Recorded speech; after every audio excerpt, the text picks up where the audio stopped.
Welcome to beginner friends. అందరికీ నమస్కారం. ఓం నమో భగవతే వాసుదేవాయ. ఓం నమో భగవతే వాసుదేవాయ.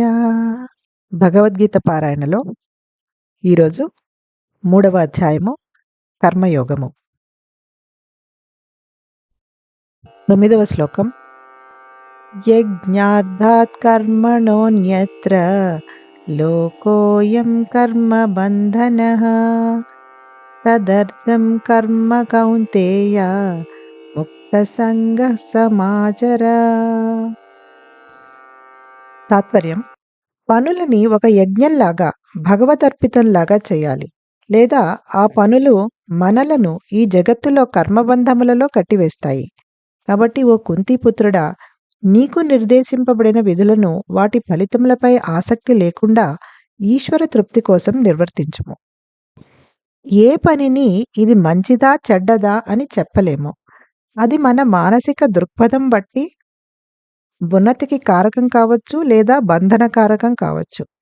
తన ఇంద్రియ సుఖాల కోసం, అహంకార తృప్తి కోసం చేసే పని ఈ భౌతిక జగత్తులో బంధనకారకం అవుతుంది.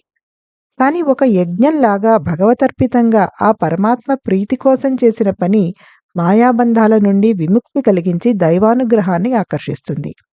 కర్మలు, పనులు చేయడం అనేది మన యొక్క సహజ స్వభావం. కాబట్టి ఈ రెంటిలో ఏదో ఒక దృక్పథంతో పని చేయాలి. మన మనసు నిశ్చలంగా ఉండలేదు కాబట్టి మనం ఏదో ఒక పని చేయకుండా ఒక్క క్షణం కూడా ఉండలేము. కర్మలను భగవదర్పితంగా చేయకపోతే మన ఇంద్రియ మనస్సుల సంతృప్తి కోసం పని చేయవలసి వస్తుంది. అలా కాకుండా పనులను యజ్ఞంలాగా చేస్తే మనం సమస్త ప్రపంచాన్ని, దానిలో ఉండే ప్రతిదాన్ని భగవత్ సంబంధంగా చూసి అవి పరమాత్మ సేవలోనే ఉపయోగపడాలని భావిస్తాము. కర్మయోగ దృక్పథంలో మొత్తం ప్రపంచాన్ని భగవంతుని సొత్తుగా మనం చూస్తాము, మరియు ఇదంతా భగవత్ ప్రీతి కోసమే ఉందనుకుంటాము. అప్పుడు మనం మన విధులను మన ఇంద్రియ తృప్తి కోసం కాకుండా భగవంతుని ప్రీతి కోసం చేస్తాము. పరిపూర్ణ కర్మయోగులు తమ ప్రాపంచిక విధులను నిర్వర్తిస్తూనే ఉన్నా వారి అన్ని కర్మఫలాలకు భగవంతుడే భోక్త అని తెలుసుకొని తమ పన్నులన్నింటినీ భగవంతునికి యజ్ఞములా చేస్తుంటారు. వారికొన్న ఎంత కొంచెం తీరిక సమయంలోనైనా భగవద్ధ్యానము, భగవత్ లీలను శ్రవణం, కీర్తనం చేసుకుంటారు. అలాంటి వారు ఈ ప్రపంచంలో జీవించి ఉన్నా వారు చేసే పనుల కర్మబంధాలలో చిక్కుకోరు.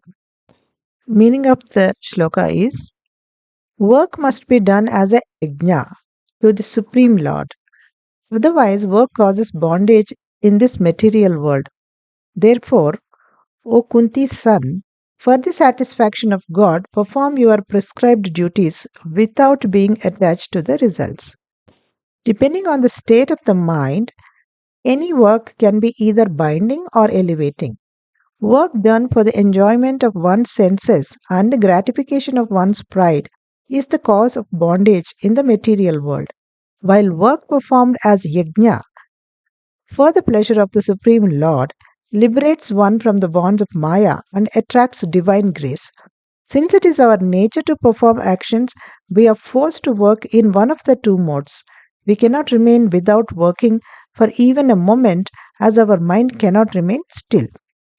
If we do not perform actions as a sacrifice to God, we will be forced to work to gratify our mind and senses. Instead, when we perform work as a sacrifice, we then look upon the whole world and everything in it as belonging to God and therefore meant for utilization in His service. The perfect Karma Yogis, even while fulfilling their household duties, perform all their works as yajna to God, knowing God to be the enjoyer of all activities. They spend whatever free time they have in hearing and chanting God's glories.